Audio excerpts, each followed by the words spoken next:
Hello বন্ধুরা, মায়ের সংসার চ্যানেলে আপনাদের সুস্বাগতম। আমি বসেছি বগনভিলিয়া কাটিং করতে। একেই অনেক দেরি হয়ে গেছে, অনেকটা আগেই আমাকে কাটিংটা করে দিতে হতো। তো আমি হাইড্রোজেন পারঅক্সাইড দিয়ে ভালো করে, যেটা দিয়ে কাট করব ডালপালাগুলো, তো সেই কাটারটা ভালো করে ওয়াশ করে দিচ্ছি তুলোতে ভিজিয়ে। তো হাইড্রোজেন পারঅক্সাইড গাছের জন্য অনেক উপকারী, সেটা তোমাদেরকে আমি পরে একদিন বলবো সময় করে। তো আমি ডালগুলোকে কেটে নিচ্ছি, অত মায়া করলে হবে না, আমাকে ডালগুলো কাটতেই হবে ভালোভাবে, যাতে এরপরে ভালোভাবে ডালপালা বেরোয়, আবার নতুন করে ফুলে ভরে ওঠে।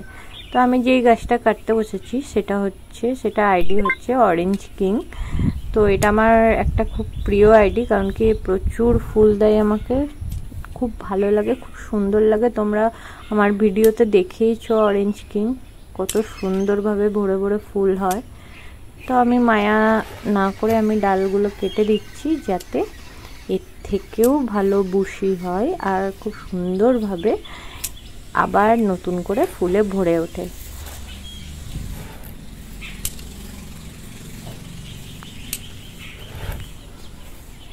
মোটামুটি আমার ডালপালাগুলো গাছে কাটা হয়ে গেল।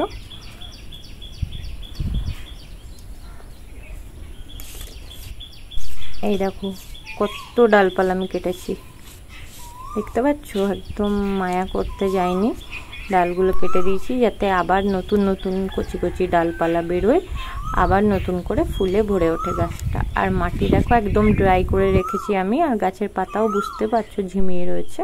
তো আমি সেই মনে আছে তোমাদেরকে দেখিয়েছিলাম যে আমি সার বানিয়েছি। এখানে ভিডিওতে কালারটা একটু কেমনই লাগছে, কিন্তু কালারটা ইয়েলো রয়েছে। তো সেটাকে আমি বেশ অনেকটা, প্রায় এই বালতিতে 20 লিটার মতো জল ভরে, তো এটার মধ্যে আমি বেশ কিছুটা মিশিয়ে পাতলা করে ভালো করে ডাইলিউট করে নিয়েছি। করে এবারে প্রত্যেকটা বগনভিলিয়ার গোড়াতে দিয়ে দেবো, কারণ কি আমি এগুলোকে ড্রাই করে রেখেছি।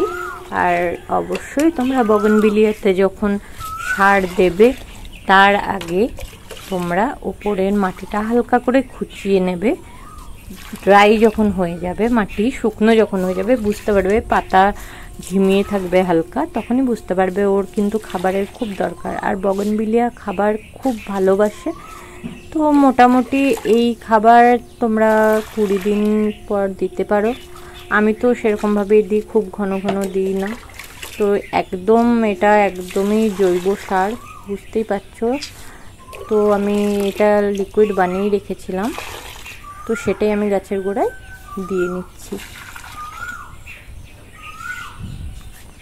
তো এটাকে আমি আবার সব গাছগুলোকে কাটিং করে ভালো করে রেডি করে নিয়েছি, আবার নতুন করে বগনভিলিয়া ফুল দেবে সেই আশায়। ভিডিও ভালো লাগলে অবশ্যই লাইক করে দিও, আর যারা নতুন তারা সাবস্ক্রাইব করে দিও, বেল আইকন প্রেস করতে ভুলবে না। চলো সকলে ভালো থেকো, টাটা।